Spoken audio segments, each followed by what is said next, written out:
Welcome back, everyone, to the Unnamed Podcast that used to be This, That, and Chit Chat.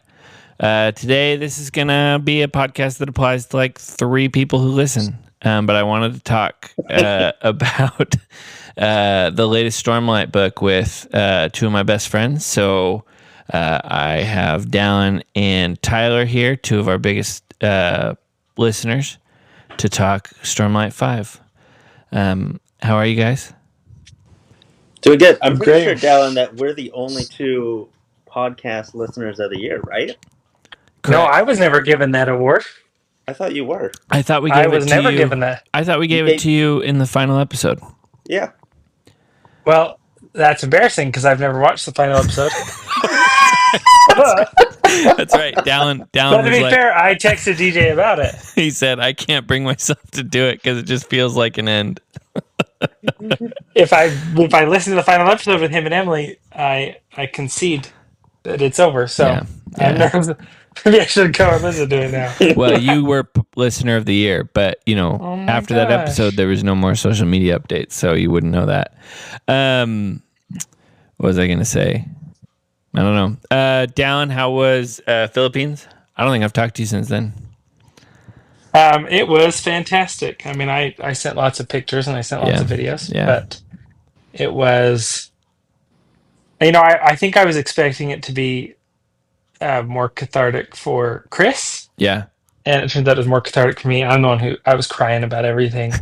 And he's like, I'm crying about things. And I'm like, why aren't you crying about this? And he's like, I kind of got over it years ago. And I'm like, well, okay. Oh, yeah. I guess I'll just cry about it instead. But it was great. It was, the weather was nice. The food was great. The people were fun. So nice. And Tyler, how's Philly been since the Super Bowl?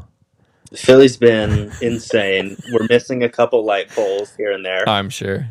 I don't know if you saw this, but our mayor is one of the stupidest people in the world. Yeah.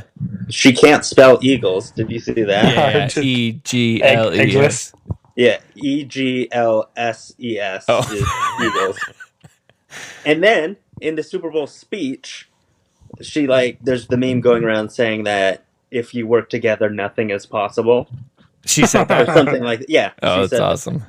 So that's Philly. That's Philly. Well, great. This will be a spoiler episode if any of you are still sticking around. But before we get into the spoilers, just quick spoiler-free thoughts on the last book and maybe Stormlight as a whole from each of you. Tyler, you want to go first? I can go first. I know Dallin's going to bring the hammer down on this book after me. So I will give you the slightly more positive take. I think as a whole, it's still one of the best theories that I've read. Yeah. And I do think you kind of have to have that lens. Sure. And, last book wasn't my favorite. Yeah.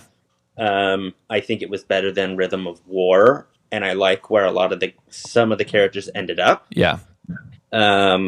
So overall, I thought it was a good book. I don't think it had the same impact that Hero of Ages had, the end of Mistborn. Oh, sure. I think that was just a fantastic way to end a series. And, I guess this technically isn't the end of the series, but it is the end of an arc. And that's kind of that was the expectation I feel like that was built up. Yeah. And so when it didn't meet that, it felt a little disappointing. But I do think it was overall a good book. I think it left it in an interesting place for the series to continue forward. Yeah, I agree. Before I get to Dallin, because he is going to bring the hammer down, I agree. My quick thoughts are just very similar, right? Overall, I'm happy where most of the characters ended up. I thought the climax, I honestly predicted it. While I was reading, I was like, ooh, I wonder if this will happen. And then it did, which was cool because I've not done that before in a Brandon Sanderson book. But yeah, it feels like it's probably a different book than would have been written if he wrote it at the same time as the first one. And that's a little disappointing. But overall, I was pretty pleased with it. Dallin? Yeah, so, despite what you suggest, when I think Tyler was the first one I spoke to about the book because he, I think, finished it before even I did. it was, I think I think he stuck the landing on like the overall arc. Yeah. Like I was happy with where the grander arc and like universe went. And I think the quote I said to Tyler was, I liked the destination, but I hated the journey. Yeah. It was like, so that like there were so many things that it sets up that I think are great and show promise. It's just was sad getting there. Yeah. And I don't think that's the case because like throughout Stormlight, you're following different characters. There are multiple main characters, and so I feel like some main characters' arcs in the last book were kind of a slog for me to get through, while others were really exciting. Yes. And that was mismatched. Whereas early, sorry, go ahead. Well, no, and I was gonna say it like, and this from here on out, spoilers. Like Kaladin's was like I feel like my least favorite arc, and that has not been the case for all of the books. Shallan has been my least favorite throughout. Granted, at this point, I can't even think about I don't even know what happened to she was in the spirit world or whatever that whole time. Anyway. She's abandoned in the spirit world and she's pregnant. Oh. Did you know that? Did no. you catch that? Yeah. You didn't catch that? Where does she's rubbing her belly in the she's like rubbing her belly chapter. And then Ba Ada Mishram or whatever was talking to her and being like, oh, we have to think about the future or whatever like that. And then she like touches her stomach. No, I didn't catch that at all. Yeah. And Adolin doesn't know that she's pregnant. Oh, because she's still in Shadesmar. She's still in Shadesmar, so she's stuck in the spirit world, or the not spiritual realm, the cognitive. Yeah. And so it's going to be like 12 years by the time she gets back, and Adolin's going to have a little kid. Yeah, and I guess for me, and Dallin, I guess we can now get into like what bugged you, right? For me, like what bothered me about this book is like Shallan feels like the character who is appropriate to have like an internal battle, right? That's kind of been her thing the whole time. But in this book, everyone has that. And that was, and in like very modern parlance. Is that what bothered you, Dallin? It's like, so what I would say is like, in general, the tone shift would just felt so abrupt. Well, not so abrupt because I actually felt like it began in Rhythm of War. For sure. But I feel like books 1, 2, and 3 were written by like a very different Brandon. Yes. And they took themselves very seriously. You know, the conflict was real, the characters were real. The tone felt like a sort of medieval society with some advanced characteristics. Yeah. And then the book 4 and book 5 just had a tonal shift where it shifted into not just like the tone being modern, but like the ways that people thought about things became very modern. Yeah.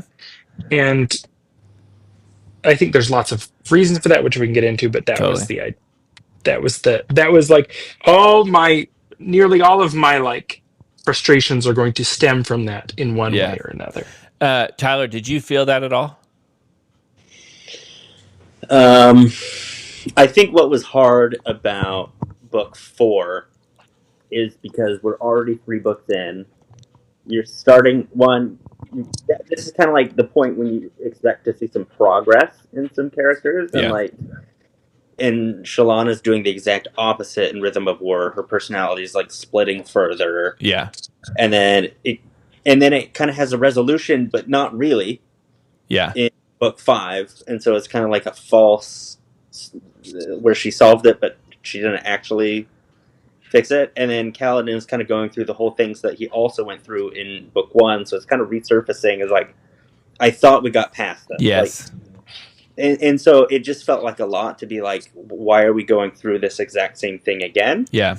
When we've already seen them work through these feelings, and that's not to say that you can't have, those feelings resurface, but just to be like such a major plot point for both of the main characters, arguably of the series. Yeah. It's just a lot in those 2 books. Well, and it's not typically how like literature happens, right? Like once you you like once you overcome something, right? Like, yeah, there can be like echoes of that, but typically you've overcome that and you move on to a different battle, right? And so to have like 2 books focused on the same inner battles, or in Shallan's case 5, is kind of gets old. Yeah. And maybe that's more realistic, but I don't read fantasy novels to be realistic. Yeah, I agree. I will say there were really only 2 things that like totally took me out of 3 of Stormlight 5. One was when Yasna is thinking about what it means to be a woman general, and how am I actually paving the way for other women, or am I setting women back because I'm doing something masculine? I was like, no, this does not feel authentic. The second one is R'Laine and Renarin. Like, who wants to be with a crab man? And then the third is just that little tiny, it's like 4 paragraphs when Adolin. Yeah. When Adolin meets the transgender person in the city, in Dallin City, or wherever he is. And I was just like, what? Anyway, those were like, a lot of things kind of bugged me, but those were the 3 that like totally took me out of the book. Those didn't bother me as much. I hear you with the Yasna one, and I think hers was my least favorite arc of the entire book. Yeah. The one that really brought me out of it was when I think Nail or someone's like, "Who are you?" And Kellen's like, "I'm his therapist." Yes.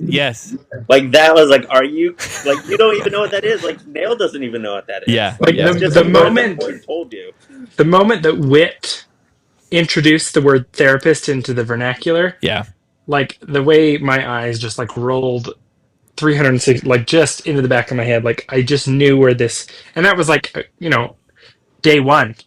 I was like, I know where we're going with this. Yeah. That I mean, and on one level, it's like it felt lazy. It's like, at least, like, Brandon, yes, like, invent a term for your world. A mind healer, a mind surgeon. Yeah. Like a Kaladin, like the one of the components of this world that's actually quite advanced is their medicine. Right. And so like I'm there was some suspension of disbelief, but when he just like hit the gas on that in a way that, well, and the Yasna as well was like, she has worked her whole life to overcome these struggles of perceptions of her, and she has come out of it like a much better person. Yeah. Or like a much more solid, confident person. And then we've never seen anything from her that suggests this like real uncertainty. And then this whole book was just her being anxious, full of doubts. Yeah. In this character that felt like didn't. Well, like, I don't know her. And how she ended, I actually really like that. Like at the end, like her plot line is that like, what's his face? The new god. What is he named? Taravangian. Yeah. Taravangian. Retribution. Right. Yeah. Retribution. That he like, or well, he's not that at the time. He's still just Taravangian. Anyway, Todium. That he causes her to like completely like lose her worldview and question herself. Like I loved that for her. But yeah, I agree. Like the throughout, like, because he planted the seed too hard, I felt, right? Instead of just like, she's confident, comes into this, she loses Queen Fen, and her whole worldview is destroyed because she thinks she's a fraud. Like that, I think, anyway, would have been cool. But the other thing, I was going to go back to your earlier point about Wit, because throughout the rest of this, right, he doesn't really it just felt out of character for Wit, where he's just like this weird, quirky guy. He doesn't introduce things from other worlds. He just kind of tells stories that are like somewhat related to things and kind of like gives people hints of what's going on. But in the case of Kaladin, he's like, no, here's a profession. You're going to be a therapist, right? Like it also just felt out of character for Wit. Yeah, I feel like the whole I'm his therapist was meant to be kind of like one of those punchy lines where it's just like, oh yeah, like, yeah, that's awesome. Kind of like in book 2 when he's like, Honor's dead, but I'll see what I can do. Yeah. Like, that's such a cool line, and I think it was trying to be that. Right. But it ended up just feeling kind of campy. Yeah. Of like, are you in on the joke? Do you realize that this is ridiculous? And that, Yeah. Totally. Anything else you guys want to talk about as far as bothers? I mean, where do I begin? No, get into it. So here's what I would say. I've thought and spoken about this to like an unhealthy degree. Yeah. Dallin's whole family has a group chat about this. Yeah. And my dad and sister-in-law were just introduced today, and we're trying to keep it civil and light, but because they just finished. But so I break it into like a couple components. The first one, I talked about is like the tone shift. Yeah. The other one is just like I thought that the stories, so many of them were bad. Yeah. And like and I think there's two like structural components that I do want to like to give Brandon like a little bit of grace and to give him a little bit of permission. The first one is I think he set up weird expectations with 2 5-book arcs. Yeah. It's unclear whether or not this is supposed to be a midway point or an ending. Yeah. And so many of the things that I've not just me, I've seen people talk about.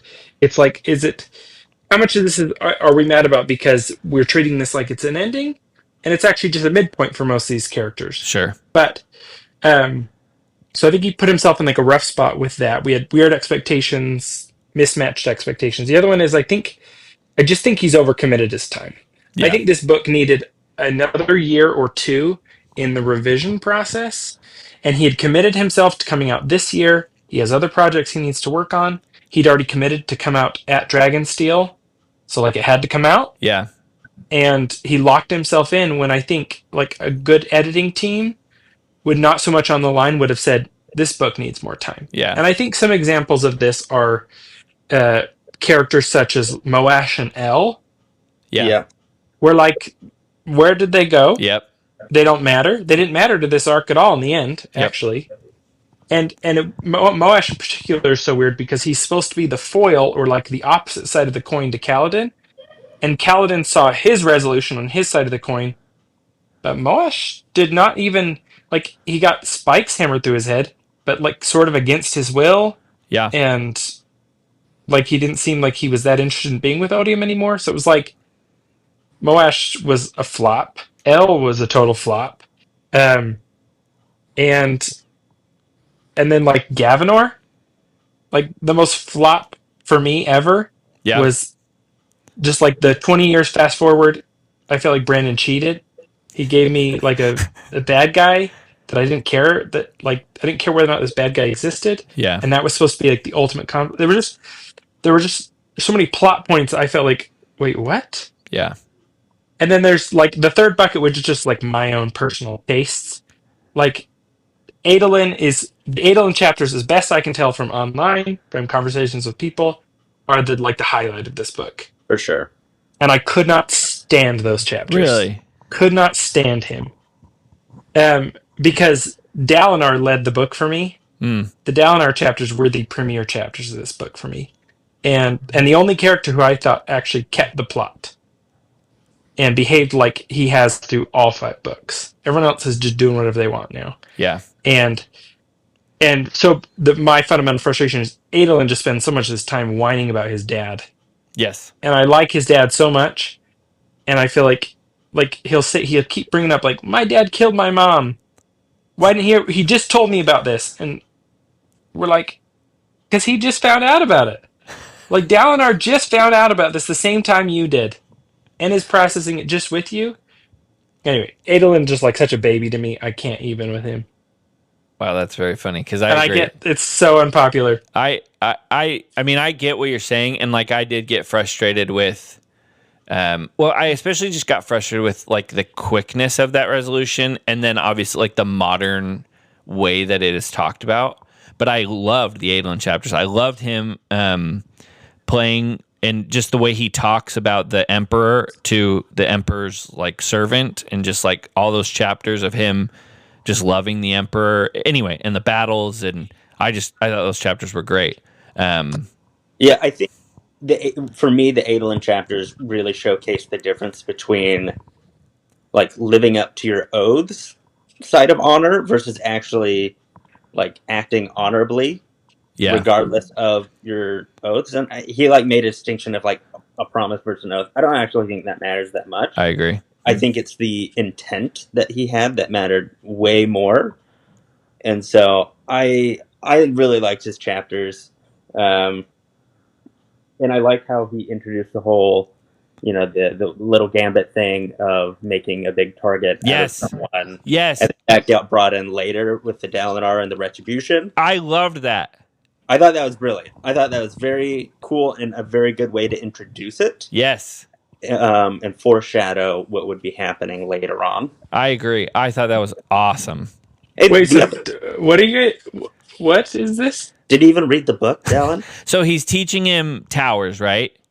Oh, yeah. And when they play the 3-player, the Emperor starts off really strong and then loses. And they teach him this is one of the fundamental rules is when you're playing with more than one other person, you don't want to show strength at the beginning or else you're the target of everyone.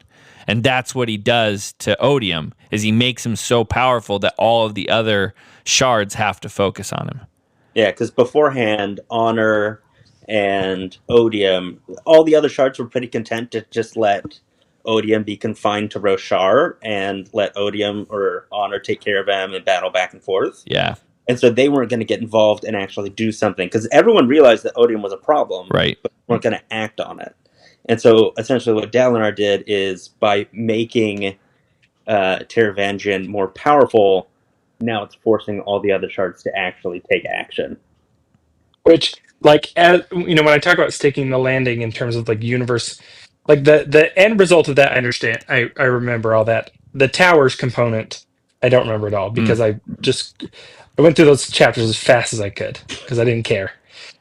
But that I because it's always been a tragedy. There's a scene in book 2 or 3 where Dalinar and Wit are talking, and Dalinar's like, "Well, Wit, something like, are you on our team?" And Wit's like, don't trust me. Yeah. I'll watch Roshar burn to the ground if it means keeping Odium here. Right. Or basically everyone else in the Cosmere is treating Roshar like the prison. Right. And they're the guardsmen. But but because of the system, they get tortured. It's like the heralds represent all of Roshar itself, and that they're just stuck getting beaten to death by this bully that they're trapped with. And so there's something really that. That's what I'm talking about when I say I think he's stuck that, because there's something kind of beautiful and poetic about okay, fine, that everyone else has to deal with him finally. Roshar's had enough. Yeah. I think there's a little bit of a flaw to that logic of because now Odium is in charge of Roshar, so you gave the bully the keys to the prison and the gun and everything. Yeah. But still, I still think that the greater the way this changes the Cosmere was so interesting. Yeah. And separately, this is a dorky lore point, I think, but it is fun how we see how frozen Sazed is by having 2 shards, and a lot of that's because they're complete opposites of each other. But I think it'll be interesting to see the way that Odium is now weaker because he's got 2 competing shards that pull him, if not completely opposite directions, maybe 90 degrees opposite of each other, in ways that will make him vulnerable to defeat or trickery. I don't know. I think if anything, because Preservation and Ruin are such completely different shardic. They're very different. Their intent is different. Their goal is different. And I think what Brandon is trying to set up here is that when you think about Honor and Odium, they're not as different as you would think that they actually are, that they're pretty similar. And so I actually think, if anything, it makes it more dangerous. And I don't think they're going to be really fighting. I don't think the shards themselves are going to be fighting against each other as much. But guess what I mean? As much as harmony. Right. And Brandon's talked a lot about this. All the shards represent different wavelengths, actually in his magic science world. And I think some of those, so when you combine Honor and Retribution, some of their wavelengths combine to make a more severe, what if you were both mean and vindictive by the letter of the law, right? You can become pretty cruel when you're punishing by the letter of the law, as Honor would dictate, and you kind of are otherwise angry.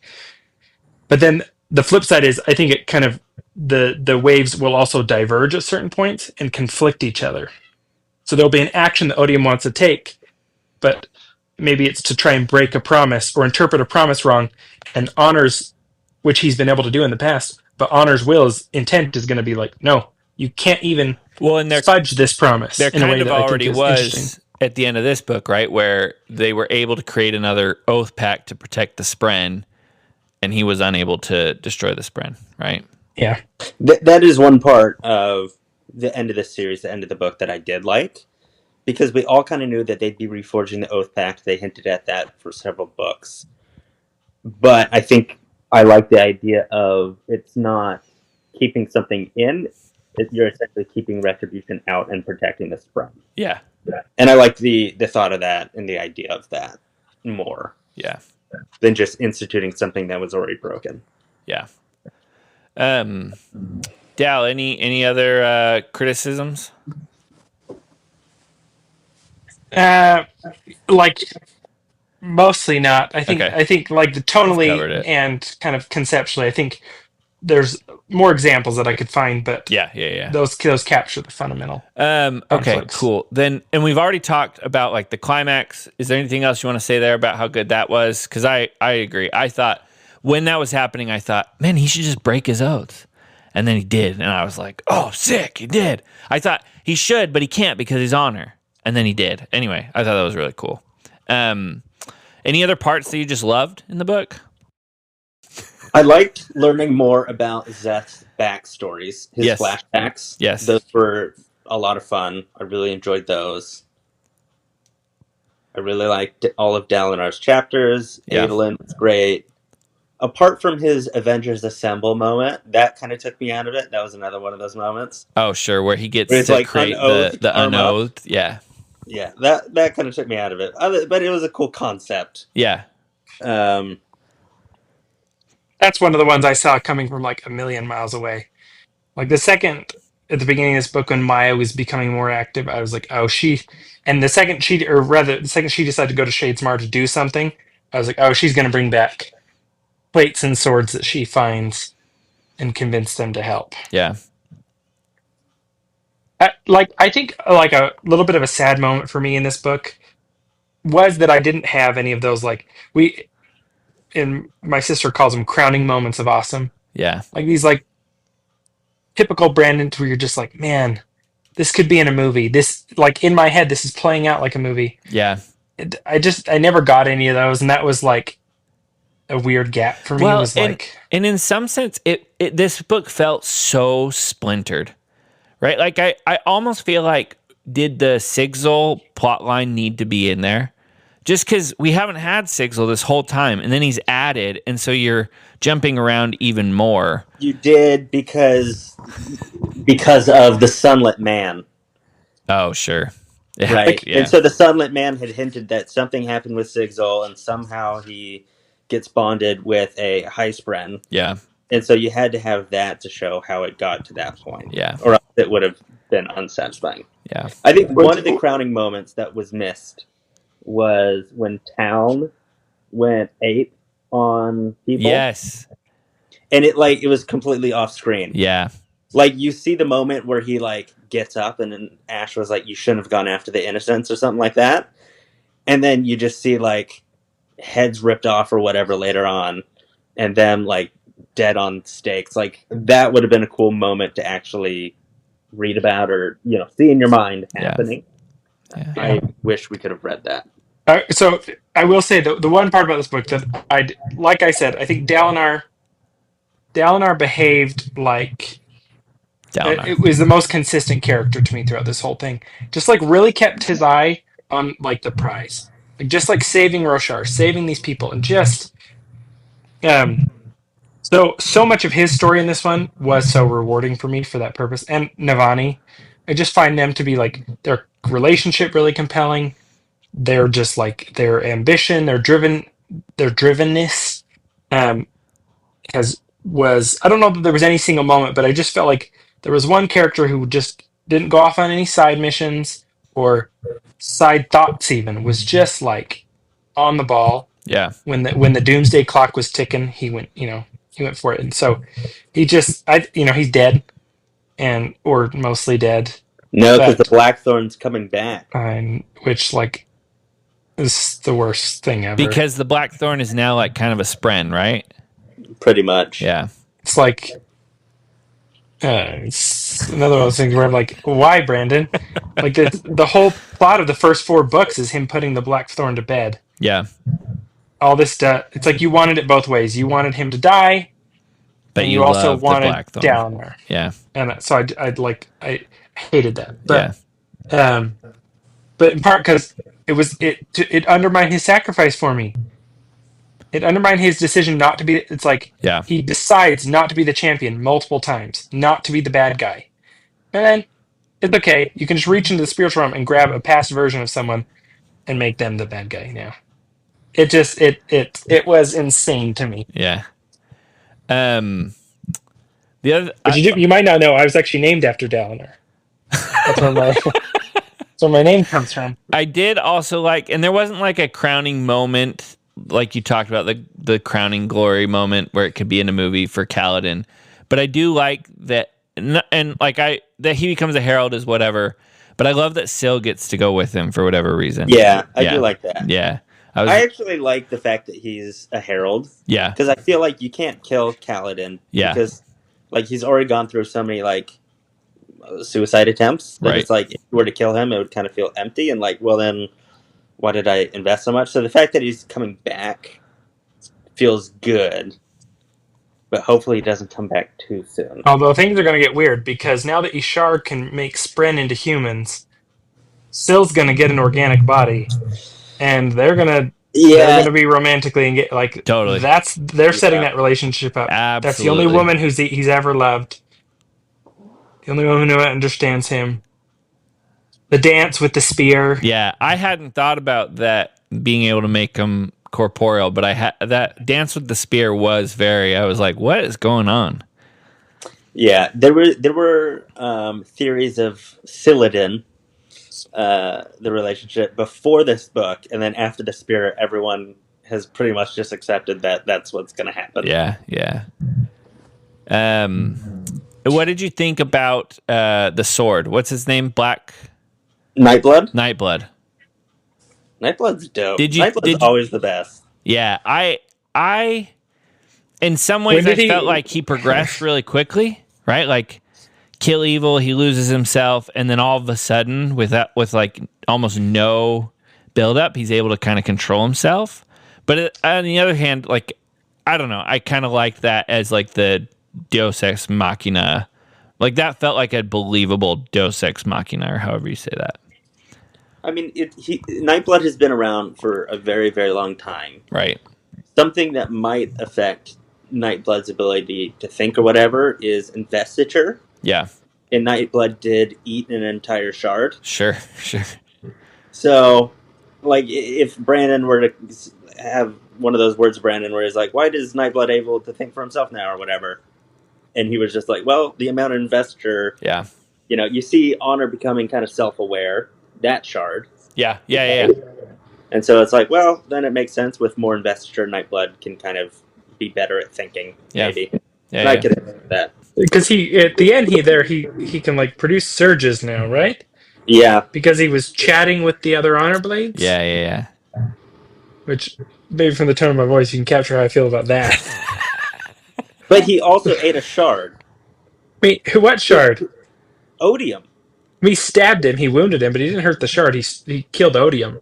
Yeah. Or he killed Raze, not the shard. I don't know. I think you're taking in that much. I mean, he took in so much investiture to the point that it was full. Right? And then he had a nap because he was so full. Yeah, like, I agree that what you're saying is what Brandon would say. I'm just saying, I think it's stupid. And it's his world.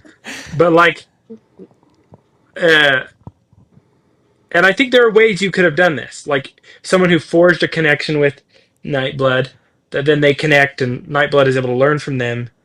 But, like, the idea that he was chatting with other Honor Blades, who thus far have shown to have 0 sapience. Yeah. Inability to talk. In fact, they're not even sprint. They're something else. We don't really know what they are. Yeah. He like learns from them. And it was just like it caught me off guard. It like a very low level Like, while I was reading, I was like, "Oh, that was weird," and I moved on. Yeah. All right. Out of 5, where do you guys put it? Meaning, not out of 5 stars. 5 stars. How many? Dal? 2. 2. You moved down. 2. You were at 2.5 last time we talked. Okay. Yeah, it just keeps sliding the longer I think about it. Tyler? But is this on normal book scale or Brandon book scale? Because on a normal book scale, this book still beats half of the Wheel of Time books by far. Oh, for sure. Right? Yeah. Yet you will go to the grave saying that those books are beloved to you. The scale that I would use is that Way of Kings and Words of Radiance were 5s. Okay. And I enjoyed this book 40% as much as them. There you go. Or rather, when I was reading, 60% of the material in this book I did not like. Genuinely, I'm not even... Now that I'm giving a rating, I'm not even being dramatic. Yeah. It was like, you're being 60% of this I just read because I had to keep going. I think this is one of my least favorite Brandon books. Yeah. That being said, I still think it's a better book than most of the recent books I've read from other authors. So I'd probably give it 3.5 stars. Yeah.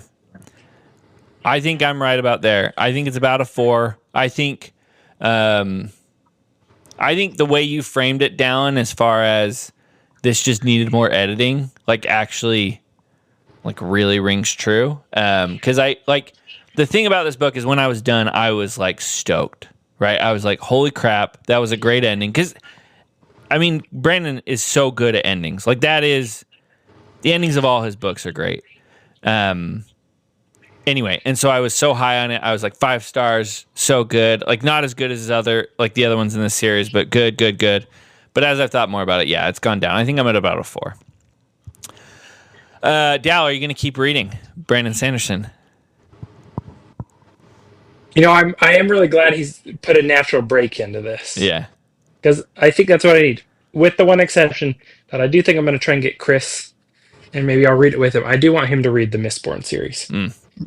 And in part, this is going to be an exercise in kind of 2 things. One, I just want Chris. I think Chris will actually really like it. I think it's the series he would like the most because I think he'd like Vin a lot. And then 2 is I sort of want to get a sense for who have I just changed? Is that why these books no longer vibe for me? Am I just a very different person? And so I want to go back and read his old books and just kind of see how they feel to me. Because in my head, keep in mind, it took me 3 or 4 attempts to actually get through Mistborn. Ever. I think Mistborn 1 is the perfect book, and 2 and 3 are more of a struggle, but overall, really good series. And it'll be good for me to go back to a series that I was conflicted on and kind of reread it and see and then based on how I feel about that, maybe I just have to take a 6-year hiatus and come back to it with fresh eyes. Yeah. Because his next Cosmere book is in 2 years, yeah?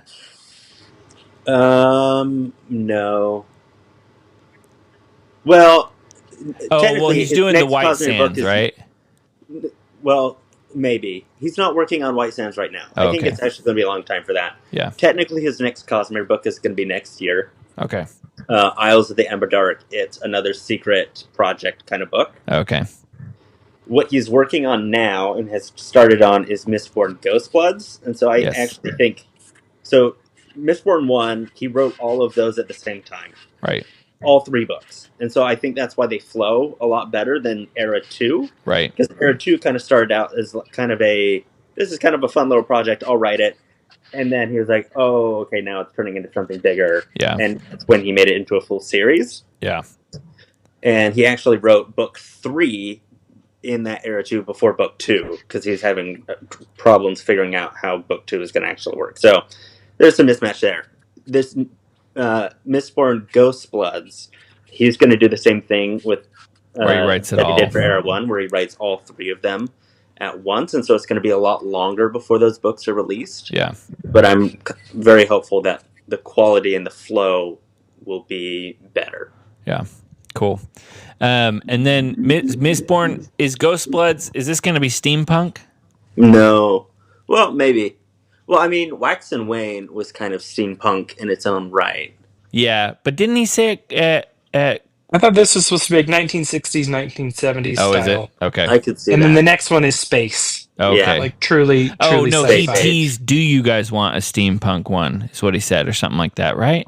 I swear he talked about it at the convention. It's ringing a bell, but I can't piece it together. Anyway. Cool. I have one last question. Yeah. Do you think the second half is going to be called Stormlight? Because technically Stormlight doesn't exist anymore. Ooh, is it going to be called the Warlight Archives? I don't know. I really don't like that. Light. That's the light between the Honor Odium light. I don't know what it combo. would be called. Yeah. It's called Warlight, right? Is it? Yeah. I know it's the Rhythm of War. Yeah, it's called Warlight. I don't know. Because there's Tower Light, which is the mix of Stormlight and Cultivation Light, or whatever that's called. Yeah. I don't know. How do you feel about Cosmere jumping into the future, like space Cosmere? I can't decide if I'm excited for that. I mean, I'm excited because Brandon, I think he tells compelling stories. But I don't know, like a fantasy that's also kind of sci-fi, which he already kind of does. I don't know. Yeah, he's actually already been kind of prepping this. Yeah. Some of this comes from Tress of the Emerald Sea. Sure. So he part of it is going to be using the aether for space travel. Yeah. So like the verdant spores with a little bit of water can be turned into a food source. Yep. The zephyr spores can be turned into air. So that's important for space travel as well, but it can also be used for propulsion. And so I think he's started laying the groundwork for this stuff. Yeah. I actually think it'll be a lot of fun and really cool. Cool. I'm optimistic. Good. Dal, any thoughts? I'm a mixed feeling. The futurism of Sunlit Man I didn't like, but it was too mixed up with. I hated knowing about a character's fate before book 5 had come out, right? Which undermined how I cared about Sigil's whole story for me. Sure, was like, oh, I know he's going to survive. None of this matters. Oh, in a weird way for me. I didn't even think about that because he has that moment where, like, he has the future, whatever it's called, right? The death rattle, and I was still I totally slipped my mind. I was still expecting that to come. Like, no, he's got to get a Dawn Shard still. Yeah. He's got to get a high spren.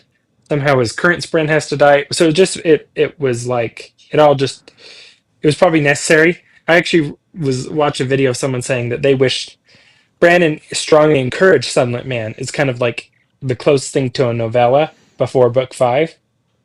And they were saying, and I agree with them, I wish I would have read Sunlit Man after book 5. Yeah.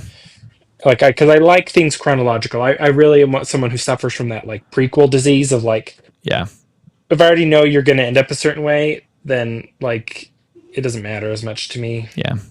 So. All right. Well, I need to get going. I think I heard my baby crying a second ago. Are you guys reading anything now?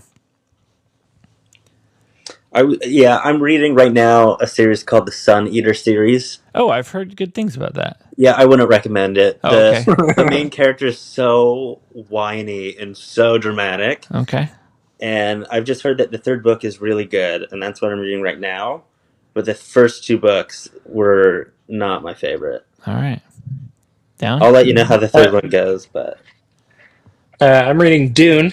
Hey, I am too! Which I had attempted once before, but it was like 2... I don't know what it was. I couldn't quite wrap my hand around it. And this time, after seeing Dune 1 and Dune...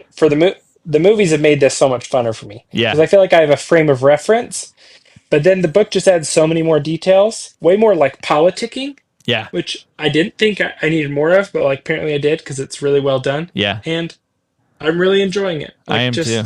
I think he's actually wrote an amazing book. Whether or not I read the rest of the series, no idea. But. And as I've been reading this, I just keep thinking Denis Villeneuve killed it.